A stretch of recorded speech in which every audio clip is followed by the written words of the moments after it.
Pag-ingatan mo kapwa ko alipin ng Allah na ang gabi ng iyong Ramadan ay balutin ng kadiliman. Ustad, madilim naman talaga pag gabi. Anong ibig sabihin nito? Nang ganito, umaga, Masya Allah, napaka-relihiyoso mo, nag-aayuno ka, nagpipigil ka na hindi makapagsabi ng masakit, nagpipigil ka na hindi makagawa ng kasalanan, makagawa ng haram, makakita ng haram. Ngunit pagsapit ng gabi, miyag-scatter ka. Subhanallah. Miyag-email ka na miyag-pusta hanggapan.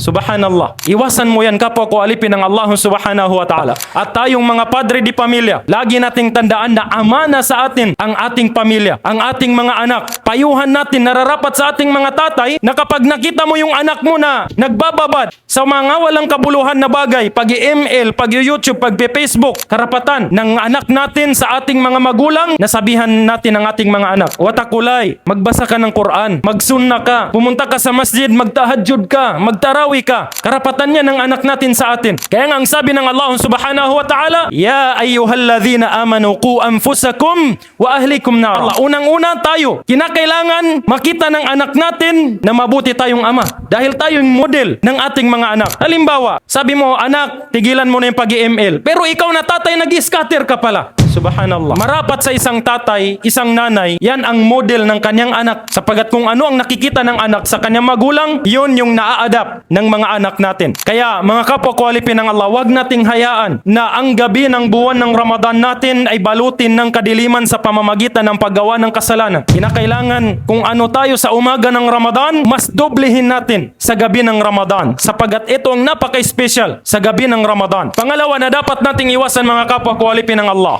ihdar min taswid layli Ramadan.